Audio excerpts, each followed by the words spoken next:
जय माता की दोस्तों, मैं हूँ शिवगीता। मैं आज आपको महेश नवमी के बारे में बताऊंगी, साथ में इसकी कथा सुनाऊंगी। वीडियो शुरू करते हैं। सुख समृद्धि चैनल पर आपका स्वागत है। मैं आपको महेश नवमी के बारे में बता रही हूँ। महेश्वरी समाज हिंदुओं के वैश्य समाज का एक महत्वपूर्ण भाग है। महेश नवमी महेश्वरी समाज का प्रमुख पर्व है। ज्येष्ठ माह के शुक्ल पक्ष की नवमी तिथि को महेश नवमी के रूप में मनाया जाता है। महेश्वरी समाज की उत्पत्ति भगवान शिव के वरदान से इसी दिन हुई थी। अब मैं आपको कथा सुनाती हूँ। एक खंडग्लेसन नाम के राजा थे। उनकी प्रजा राजा से बहुत प्रसन्न थी, क्योंकि राजा अपनी प्रजा का पुत्र व्रत धर्म का पालन करते थे। उस राज्य में राजा व प्रजा सभी धर्म कार्यों में संलग्न रहते थे। राजा के कोई संतान नहीं थी, इसलिए राजा दुखी रहा करते थे। एक बार राजा ने पुत्र प्राप्ति की इच्छा से कमेष्टि यज्ञ करवाया, जिसमें कई ऋषि मुनियों ने भाग लिया। यज्ञ के अंत में सभी ऋषि मुनियों ने राजा को वीर व पराक्रमी पुत्र होने का आशीर्वाद दिया, लेकिन साथ में यह भी कहा कि अपने पुत्र को उसके 20 वर्ष की आयु तक उत्तर दिशा में मत जाने देना। अब सभी ऋषि मुनियों के आशीर्वाद से कुछ समय पश्चात राजा की पत्नी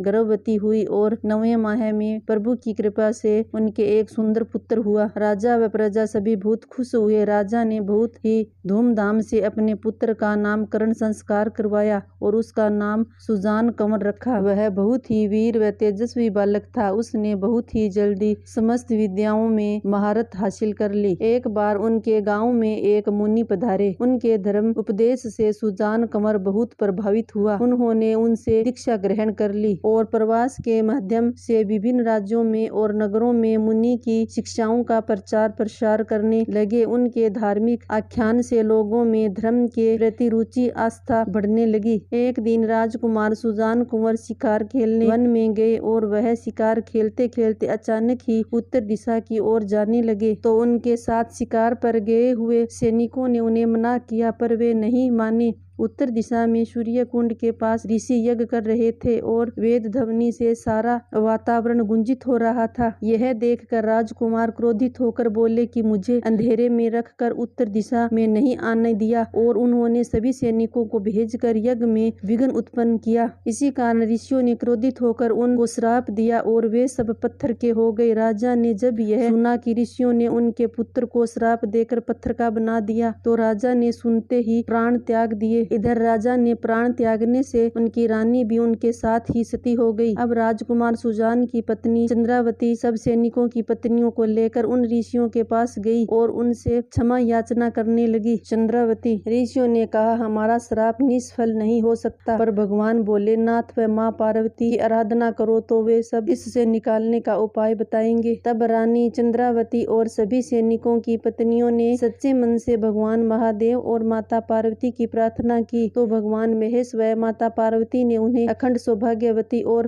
पुत्रवती होने का आशीर्वाद दिया। तब चंद्रावती ने भगवान से कहा कि हे भगवान, जब हमारे पति जीवित ही नहीं होंगे तो हम सौभाग्यवती व पुत्रवती कैसे होगी। जिससे भगवान ने प्रसन्न होकर 72 सैनिकों को जीवित कर दिया। उन्होंने जीवन दान दिया। भगवान शंकर की आज्ञा से समाज व पूर्वजों ने क्षत्रिय कर्म छोड़कर वैश्य कर्म को अपनाया, साथ ही अहिंसा शांति का मार्ग अपनाया, और इसी तरह से उन्होंने भगवान को सारा वृतांत बताया। तब सभी सैनिकों की पत्नियों ने भी भगवान से आराधना की, जो कि आगे चमत्कार महेश्वरी समाज के रूप में प्रचलित हुए। समस्त महेश्वरी समाज इस दिन श्रद्धा भक्ति से भगवान महेश व माँ पार्वती की पूजा अर्चना करते हैं। कथा संपन्न हुई। मेरी छोटी सी वीडियो पसंद आई होगी तो आप मेरे चैनल को सब्सक्राइब करें, साथ में बेल आइकन को दबाएं, जिससे मेरी हर नई वीडियो की नोटिफिकेशन आपके पास सबसे पहले आ सके। Thank you.